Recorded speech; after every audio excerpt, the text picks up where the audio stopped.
Bab 3 ini berjudul Supply Chain, Drivers, and Metrics. Tujuan pembelajaran dari bab ini adalah agar kita dapat menjelaskan ukuran-ukuran finansial utama yang digunakan untuk menilai kinerja perusahaan. Identifikasi driver utama supply chain performance, yaitu faktor-faktor yang memengaruhi efisiensi dan responsivitas rantai pasok. 3. Membahas peran masing-masing driver dalam menciptakan strategic fit antara supply chain strategy dan competitive strategy. 4. Mendefinisikan metrik-metrik kunci yang digunakan untuk mengukur kinerja supply chain berdasarkan setiap driver. Dengan memahami hal-hal ini, mahasiswa akan mampu menilai bagaimana sebuah supply chain dapat dirancang, dijalankan, dan diukur kinerjanya sehingga mendukung strategi bersaing perusahaan. Contoh di Indonesia, perusahaan seperti Indofood menggunakan metrik finansial seperti Return on Assets, ROA, untuk menilai efektivitas penggunaan aset pabrik dan distribusi. Tokopedia memanfaatkan data informasi sebagai driver supply chain untuk meningkatkan koordinasi logistik dengan berbagai partner.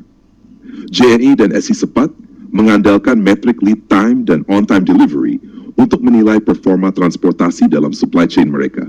Intinya, bab ini menekankan bahwa supply chain tidak hanya soal operasi fisik, tetapi juga bagaimana setiap keputusan berdampak pada kinerja finansial, efisiensi, dan daya saing perusahaan.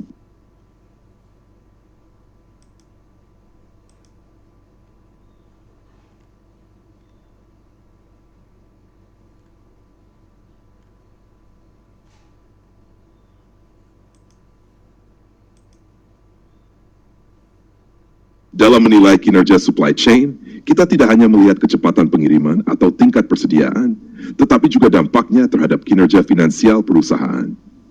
Ada 2 ukuran finansial utama yang sering digunakan. 1. Return on Equity, ROE. ROE menunjukkan tingkat keuntungan yang diperoleh pemegang saham dari modal yang mereka investasikan. Rumus sederhananya adalah ROE fract shareholders equity. ROA yang tinggi berarti perusahaan mampu memberikan keuntungan yang besar dibandingkan modal yang ditanamkan. 2. Return on Assets, ROA. ROA mengukur seberapa efisien perusahaan menggunakan asetnya untuk menghasilkan keuntungan. Rumus sederhananya, RO, net income total, semakin tinggi ROA, semakin efisien perusahaan memanfaatkan aset yang dimiliki. Hubungan dengan supply chain. Keputusan supply chain sangat memengaruhi kedua ukuran ini. Jika supply chain efisien dalam mengelola inventory dan transportasi, maka biaya turun, net income naik, ROE dan ROA meningkat. Sebaliknya, jika supply chain tidak efisien dan menyebabkan biaya tinggi atau aset menganggur, maka ROE dan ROA akan turun. Contoh Indonesia, Astra International menjaga ROA dengan mengoptimalkan distribusi suku cadang dan kendaraan melalui jaringan logistik yang luas. Indofood menekan biaya distribusi agar margin tetap terjaga, sehingga ROE perusahaan tetap kompetitif meski menghadapi persaingan ketat. Intinya, supply chain yang baik tidak hanya meningkatkan layanan pelanggan, tetapi juga berdampak langsung pada kinerja keuangan perusahaan.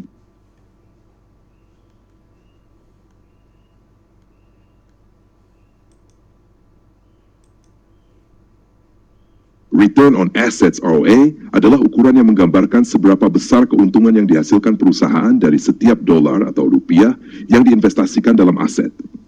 Rumus sederhananya, ROA, Net Income Total Assets. Artinya, semakin tinggi ROA, semakin efisien perusahaan menggunakan asetnya untuk menghasilkan laba. Kaitannya dengan supply chain, inventory.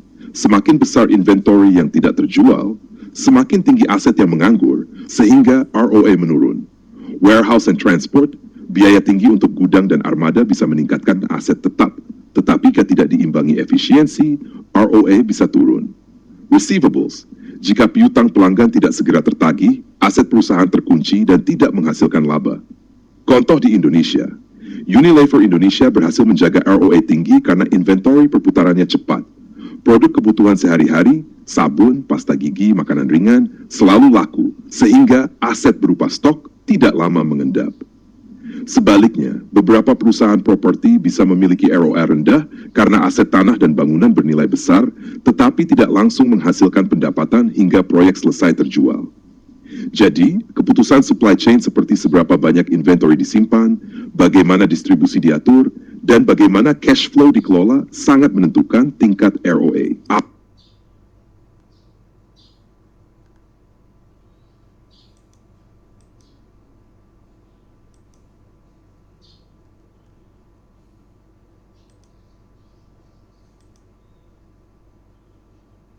Slide ini menampilkan financial data for Amazon 2008 dan 2010 yang digunakan untuk menghitung ukuran kinerja finansial seperti ROA dan ROE, serta menganalisis dampak keputusan supply chain terhadap performa keuangan.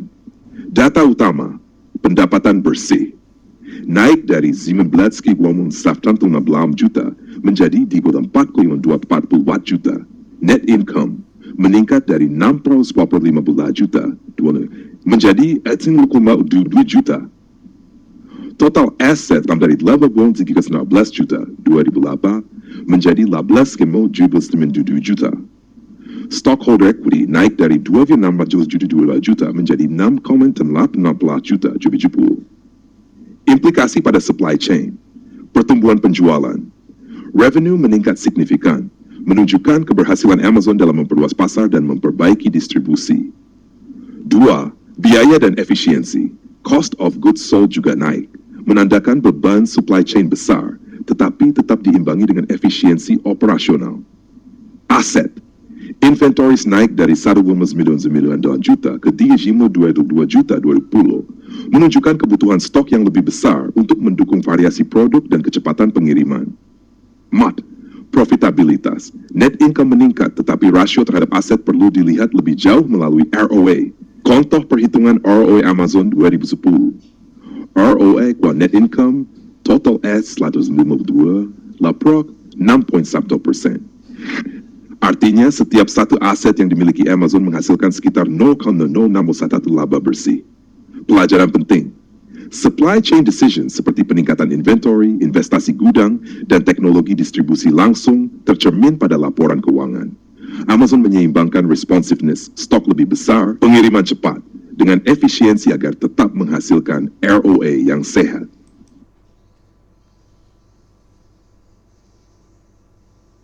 Jadi di sini perlu diperhatikan juga 19.000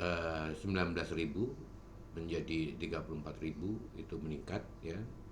Tapi dengan menghitung ROE kita tahu bahwa setiap $1 aset yang dimiliki oleh Amazon, dia akan meningkatkan sekitar $0,061 laba bersih.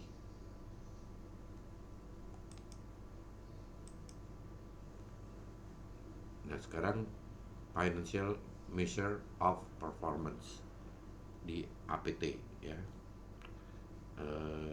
Tapi sebelum ke situ ada beberapa hal yang perlu diinikan, misalnya ROE dan lain-lain dari laporan Amazon tadi. DuPont Analysis adalah cara untuk memecah return on equity menjadi beberapa komponen utama, sehingga kita bisa melihat faktor apa-apa yang paling memengaruhi kinerja keuangan perusahaan. Rumus dasar DuPont adalah ROE equal text net fit margin times text equity multiplier. What net profit margin sales. Untuk Amazon 2010, sahut nila watuk wan dragon pot, approx 3.4%. Artinya, setiap $100 penjualan hanya menghasilkan laba bersih sekitar 3,40. Margin ini tipis karena Amazon fokus pada volume tinggi dan harga kompetitif. Net dur, asset turnover, frax, sales. Untuk Amazon 2010, tiap 14,24, 16 artinya, setiap satu aset menghasilkan 42 penjualan. Ini menunjukkan penggunaan aset yang relatif efisien. 3. Equity multiplier, frac total assets 10, frac labelatan aset 10, namu lever rendah.